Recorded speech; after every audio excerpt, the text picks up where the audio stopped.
O Senhor esteja convosco. Ele está no meio de nós. Proclamação do Evangelho de Jesus Cristo segundo Marcos. Glória a vós, Senhor. Naquele tempo, os discípulos estavam subindo a caminho para Jerusalém. Jesus ia na frente. Os discípulos estavam espantados e aqueles que iam atrás estavam com medo. Jesus chamou de novo os 12 à parte e começou a dizer-lhes o que estava para acontecer com ele. Eis que estamos subindo para Jerusalém, e o Filho do Homem vai ser entregue aos sumos sacerdotes e aos doutores da lei. Eles os condenarão à morte e o entregarão aos pagãos. Vão zombar dele, cuspir nele, vão torturá-lo e matá-lo, e depois de 3 dias ele ressuscitará. Tiago e João, filhos de Zebedeu, foram a Jesus e lhe disseram: Mestre, queremos que faças por nós o que vamos pedir. Ele perguntou: O que quereis que eu vos faça? Eles responderam: Deixa-nos sentar um à tua direita e outro à tua esquerda, quando estiveres na tua glória. Jesus então lhes disse: Vós não sabeis o que pedis. Por acaso podeis beber o cálice que eu devo beber? Podeis ser batizados com o batismo com que vou ser batizado? Eles responderam: Podemos. E ele lhes disse: Vós bebereis o cálice que eu devo beber, e sereis batizados com o batismo com que eu devo ser batizado. Mas não depende de mim conceder o lugar à minha direita ou à minha esquerda. É para aqueles a quem foi reservado. Quando os outros 10 discípulos ouviram isso, indignaram-se com Tiago e João. Jesus os chamou e disse: Vós sabeis que os chefes das nações as oprimem e os grandes as tiranizam. Mas entre vós não deve ser assim. Quem quiser ser grande, seja vosso servo. E quem quiser ser o primeiro, seja o escravo de todos. Porque o Filho do Homem não veio para ser servido, mas para servir e dar a sua vida como resgate para muitos. Palavra da salvação. Glória a vós, Senhor. Caríssimo Padre Wagner Calegaro, amados irmãos e irmãs aqui presentes, vocês que também nos acompanham pelo nosso canal no YouTube Mãe Piedade, ou pela TV Horizonte, Rádio América, TV e Rádio da Padroeira de Minas. Hoje a liturgia nos aponta qual é o caminho que o cristão deve seguir. Liturgia essa que é corroborada pelo santo que hoje nós celebramos, São Felipe Neri, conhecido como Santo da Alegria.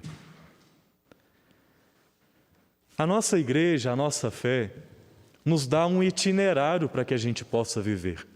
Nos dá orientações para que a gente aprenda dos caminhos do Senhor e tenha uma vida que seja de acordo com os ensinamentos de Jesus Cristo. Nós chamamos isso de ética cristã. Inclusive, o Catecismo da Igreja faz uma separação de 4 pontos. A fé da Igreja, a liturgia da Igreja, que é o modo que a gente celebra a fé, a ética cristã, como é que eu vivo a minha fé, e por último a oração, como que eu rezo com a minha fé. Então, até mesmo a doutrina da Igreja, ela é baseada nesses aspectos, na oração, na celebração, na fé e nessa ética. O que é a ética? A ética são os mandamentos, são as leis. Se a gente pensar, por exemplo, no direito, ele tem uma ética, tem as leis, aquilo que pode ser feito, aquilo que não pode ser feito, isso é ética. E no cristianismo também. A nossa igreja nos fala de muitas coisas que a gente pode viver ou que a gente não deve viver.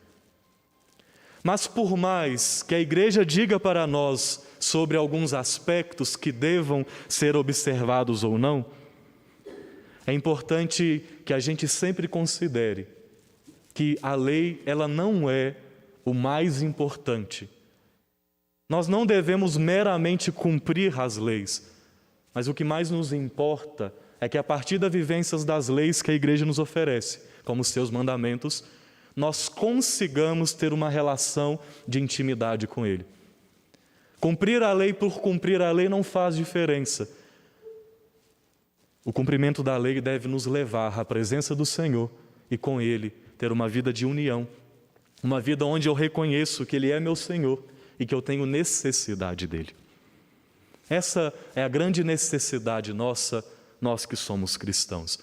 E o Evangelho, nos primeiros versículos, fala sobre essa realidade. A vida de nós que somos cristãos, ela é baseada no Cristo que morreu e que ressuscitou.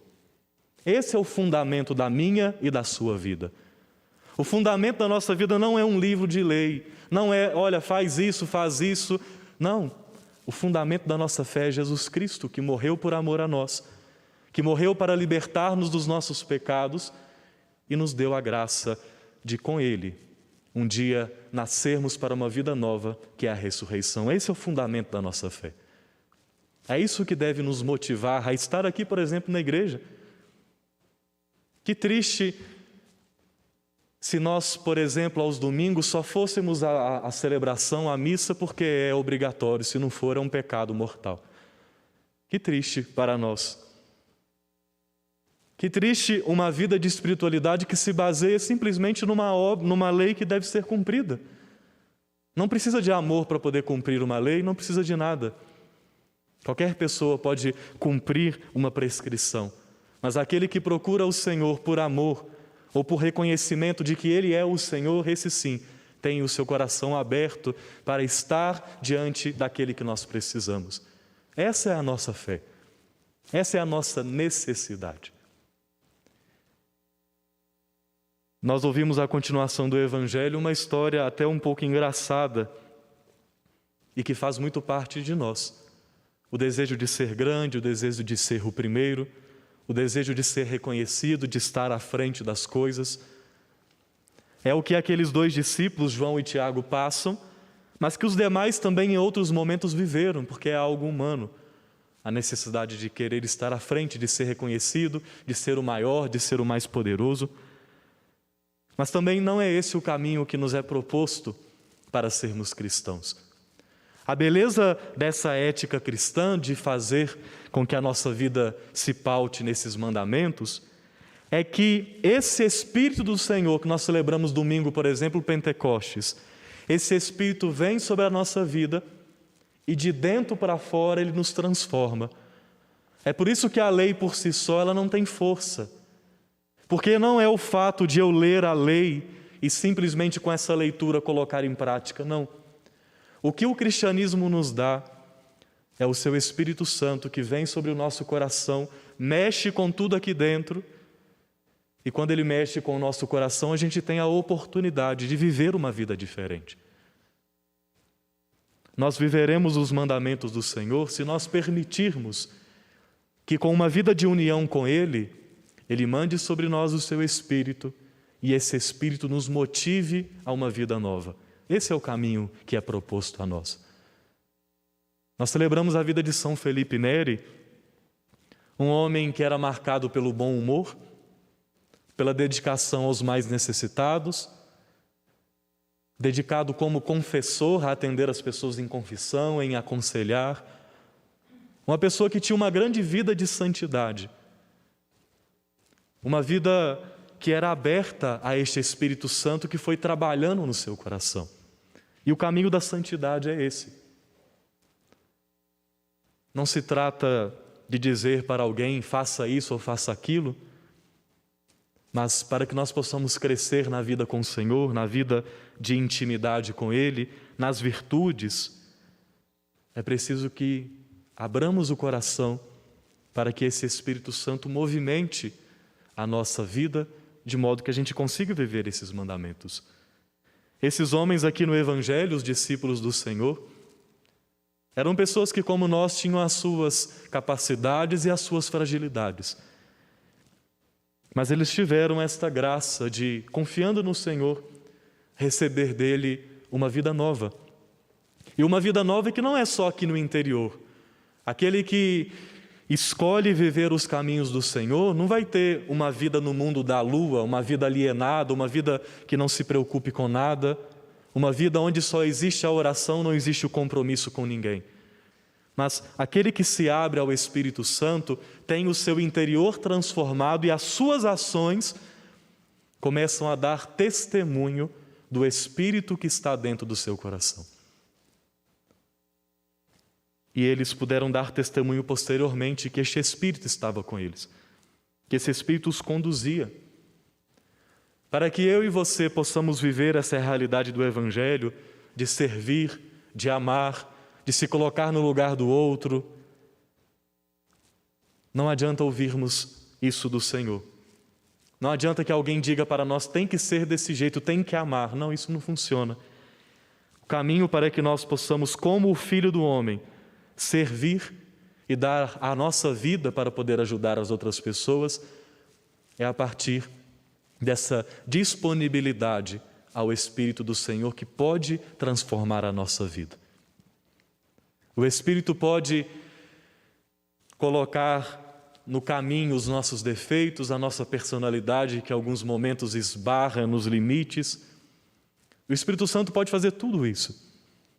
O Espírito Santo pode mexer com o nosso temperamento, o Espírito Santo pode ir nos educando, porque o Espírito Santo é o próprio Deus que age na nossa vida e quer que nós, com a nossa própria história, possamos dar testemunho dessa vida do ressuscitado. A maior beleza de olhar para a vida de um santo, seja Felipe Neri, seja São Tiago, São João, é nós percebermos que sempre foram pessoas frágeis, mas que a partir do momento que eles foram se abrindo à ação do Espírito Santo, aquela fragilidade foi sendo robustecida, não por uma perfeição, porque continuaram com seus erros, mas eles foram sendo robustecidos por uma graça que fazia com que, mesmo em meio a erros, eles pudessem servir, eles pudessem amar, eles pudessem, com a própria doação da vida, resgatar a outras pessoas. Essa é a vida que o Espírito Santo nos chama a poder viver. Termino relembrando a oração da coleta. O Espírito Santo que avivava o coração de Felipe Neri, é disso que nós precisamos. Para que tenhamos uma vida de acordo com esta ética cristã, com os mandamentos do Senhor, é necessário que este Espírito Santo queime o nosso coração, purificando aquilo que é mal e levantando aquilo que deve ser levantado. O desejo de servir, o desejo de amar, o desejo de estar com as outras pessoas, doando-se a elas. Peçamos hoje a graça, diante desta celebração do Senhor, que pela Eucaristia se coloca diante de nós. Peçamos a Ele, Senhor, derrame sobre nós o vosso Santo Espírito, para que mesmo com as nossas fragilidades e erros, que a nossa vida possa dar testemunho da sua graça. Mande, Senhor, o Teu Espírito sobre nós, para que, crendo em Ti, a nossa vida possa corresponder a tudo aquilo de bom que o Senhor tem para nós. Mande sobre nós, Senhor, o Teu Espírito Santo e faça de nós homens, mulheres novos. E eu acho que esse trovão foi um amém, então eu acredito que o Senhor vai nos dar essa graça.